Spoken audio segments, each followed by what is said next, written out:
कोकणातील प्रत्येक घडामोडींचे लाईव्ह अपडेट पाहण्यासाठी आताच कोकण कटा न्यूजच्या सर्व सोशल मीडियाच्या प्लॅटफॉर्मला लाईक, फॉलो आणि सबस्क्राईब करा.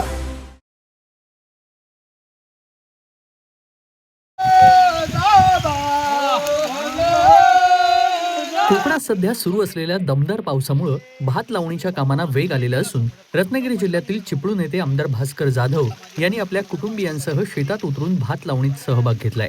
पारंपरिक गाणी म्हणत अंगावर चिखल माकत आणि शेतातच जेवणाचा आस्वाद घेत त्यांनी शेतीशी असलेली आपली घट्ट नाळ पुन्हा एकदा जपली. राजकारणाच्या व्यस्त दिनक्रमातून वेळ काढत आमदार भास्कर जाधव थेट शेताच्या बांधावर उतरले आणि कोकणच्या मातीत रमले. भर पावसात अंगावर चिखल, डोक्यावर पावसाच्या सरी.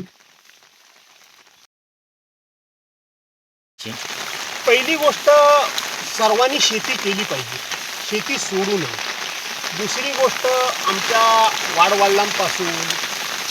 वडिलांपासून काकांपासून सर्वांनी आम्हाला एक धडा घालून दिलेला आहे की हे रेशनिंगचं धान्य तुम्ही खाण्यापेक्षा तुम्ही स्वतः कष्ट करा, स्वतः शेतामध्ये राहा आणि स्वतःच्या शेतातलं स्वतःच्या हाताने पिकवलेलं धान्य खा. तर माझा भाऊ तिथं बसला, तो कोपऱ्यावर आहे, तो लास्ट नंबर, तो सगळं गावचं बघतो. पण आम्हाला लागणारं धान्य हे सगळं तो आम्हाला चुकूनला पुरवतो. आम्ही रेशनिंगचं 1 किलोसुद्धा धान्य आम्ही आणत नाही.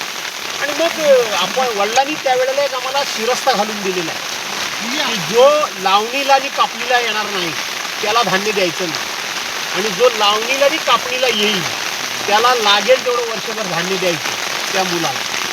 कारण काय, कापणीला आणि लावणीला माणसं कामाला मिळत नाही, कारण प्रत्येकाची शेती असते आणि हंगाम हा महत्त्वाचा असतो. आता सुद्धा आमच्या मुली, सुना, मुलं, नातेवाईक आता सगळे येतीलच दुपारनंतर, सगळे झाडून येतील. यंदा काय झालं आहे, यंदा पावसाचं थोडंसं वरखाली झाल्यामुळे मुलांच्या शिक्षणाचं वगैरे टायमिंग जमलं नाही. त्यापेक्षा या दिवसात आमची मुलं शाळेत वगैरे जाणार नाही, मुलं सगळी शेतामध्ये, मुलं, मुली, सुना सगळे. हे शेती सोडू नये. दुसरी गोष्ट, आमच्या वडिलांपासून काकांपासून सर्वांनी आम्हाला एक धडा घालून दिलेला आहे की हे रेशनिंगचं धान्य तुम्ही खाण्यापेक्षा तुम्ही स्वतः कष्ट करा, स्वतः शेतामध्ये राहा आणि स्वतःच्या शेतातलं स्वतःच्या हाताने पिकवलेलं धान्य खा. तर माझा भाऊ तिथं बसला, तो कोपऱ्यावर आहे, तो लास्ट नंबर, तो सगळं गावचं बघतो. पण आम्हाला लागणारं धान्य हे सगळं तो आम्हाला चिपळूणला पुरवतो. आम्ही रेशनिंगचं 1 किलोसुद्धा धान्य आम्ही आणत नाही.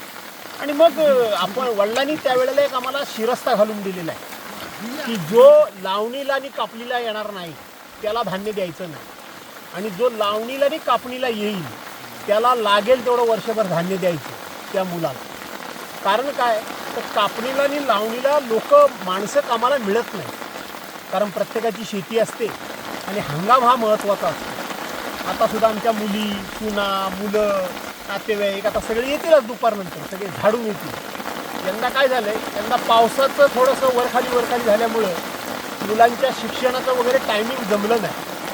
त्यापेक्षा या दिवसात आमची मुलं शाळेत वगैरे जाणार नाही, मुलं सगळी शेतामध्ये, मुलं, मुली, सुना सगळे. त्यामुळे हे एक पूर्वीपासूनची आम्हाला लागलेली शिस्त आहे आणि त्याचा फायदा पण होतो. अरे भिजू नको. पाऊस पडतो, भिजताय, दरवर्षी वयाचा प्रश्न विचारतो. किती? दरवर्षी वयाचा प्रश्न विचारतो. वयाचं आता काय, आता 69 1 तारखेला पूर्ण होती, 70ावं लागेल 1 तारखेला. त्याला भिजवू नका, अंगावर 70ावं लागेल आता 1 तारखेला. पण त्याचा परिणाम काय नाही आहे अजून माझ्या एकंदरीत क्रयशक्तीवर, इफिशियन्सीवर तसा काय प्रयत्न, म्हणजे काय परिणाम नाही. दिवसभर मी काम करू शकतो.